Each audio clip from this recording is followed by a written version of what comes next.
Өмірзақ Шөкеев Арыстағы әрбір сектордың жұмысын жіті қадағалауда. Аймақ басшысы әрбір облысқа қарасты тұрғын үйлерді аралады. Өмірзақ Естайұлы әуелі Жамбыл облысы штабына аялдап, жұмысшы топпен кездесіп, жөндеу жұмыстары бойынша әрбір штаб онлайн жүйеде есеп беріп отыру қажеттігін айтты.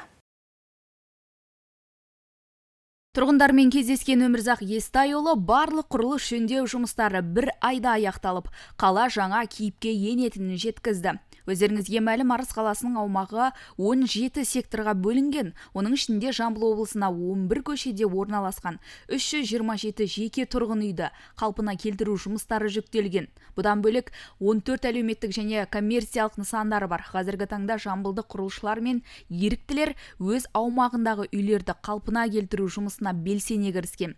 Соның нәтижесінде 5 жеке тұрғын үйдің жөндеу жұмыстары толық аяқталып отыр. Арыс қаласының қалпына келтіру бойынша жамбылдық 16 құрылыс компаниясының 180 құрылысшысы жұмылдырылған. Олар қазіргі таңда 43 тұрғын үйдің жөндеу жұмыстарын қызу атқаруда. Сонымен қатар облыс әкімі Атырау облысына қарасты бірінші сектордың жұмысымен танысты. Атыраулық аймаққа 450 нысан қарайды. Батыстық 9 компаниядан 200-ге жуық жұмысшы жөндеу жұмыстарына белсене кіріскен. Өмірзақ Шөкеев құрылыс жұмыстарын уақытында сапалы етіп аяқтауды тапсырды. Әр 10 үйге бір адамнан біз қазір сайлап аламыз. Жұмыс істейсіз. Сносқа кеткені сол квадрат сап береді. Сол квадрат қанша болды? Соны білуге болады. Ертең суға табас келсең бүкіл аудандарды шақыртып жатыр, ярмарка болады. Қалада арзан бағамен әр сосын ауыл шаруашылығы істейтіндер бәріміз әкеп жаңағыдай не береді. Ал Отырар ауданының еншісіне тиген 11-ші секторға қарасты аймақтағы көшелерді тазалау, үйлеріне оралған тұрғындардың тұрғын жайларына келтірілген шығындар бойынша есептеуге көмек беру қызу жүргізуде. Арыс қаласындағы аудан әкімдігінің штабына арнайы барған аудан әкімі Ерлан Айтаханов төтенше жағдайлардың зардаптары мен шығындарын қалпына келтіру бағытында қандай жұмыстар атқарылып жатқандығына көз жеткізді.